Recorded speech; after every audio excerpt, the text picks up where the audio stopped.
T'as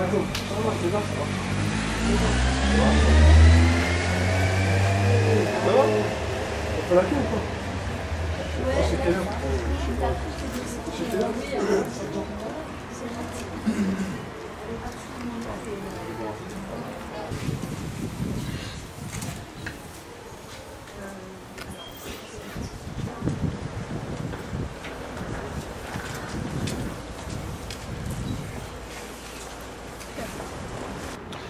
Bonjour Pounam, tu as voté pour la première fois incidemment et par ailleurs tu es en situation de handicap. Là tu es venu au bureau de vote en fauteuil.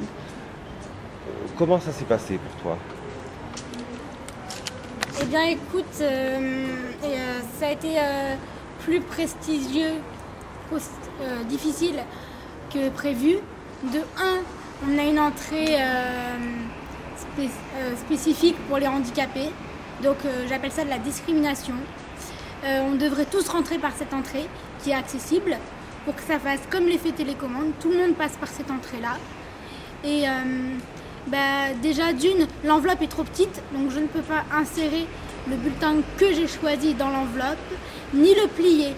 Donc quelqu'un l'a fait pour moi, donc cette personne, c'est pour qui j'ai voté. Et ça peut être très dérangeant. Ensuite, pour le mettre dans l'urne, le trou est trop petit, donc je ne peux pas l'insérer droit comme il le faudrait du fait de mon handicap. Je n'ai pu que signer, donc j'ai comme l'impression d'avoir fait qu'un quart des choses à faire pour voter. Voilà. Donc je ne suis pas pour moi une vraie citoyenne, puisque les 3 quarts des choses ont été faites par un tiers. Donc Pounam, si j'ai bien saisi, déjà tu es rentré dans le bureau de vote par une entrée spécifique, donc tu l'as vécu comme une discrimination, puis tu n'as pas pu plier toi-même le bulletin de vote, tu n'as pas pu l'insérer toi-même dans l'enveloppe, tu n'as pas pu mettre la languette de l'enveloppe à l'intérieur de l'enveloppe, puis tu n'as pas pu mettre l'enveloppe dans l'urne.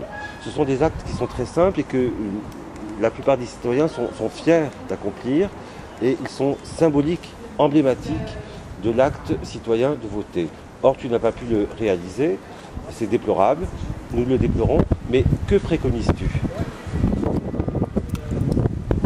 Pour rendre le vote accessible à tous, je propose un vote électronique, c'est-à-dire un vote qui se fait soit de chez soi, principalement en cochant la case du candidat sur un site internet, et le vote atterrit directement dans le bureau de vote attendu dans une école, et comme ça il peut être comptabilisé le soir sur ordinateur.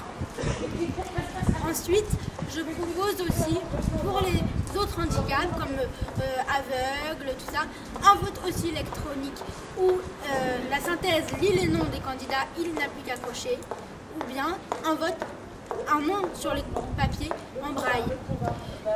D'une part, je trouve que la France de ce côté-là se modernise pas assez.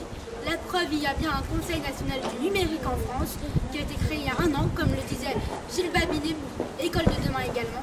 Donc le vote devrait être aussi numérique. Ensuite, je trouve que on m'a dit qu'un vote électronique pouvait être manipulé.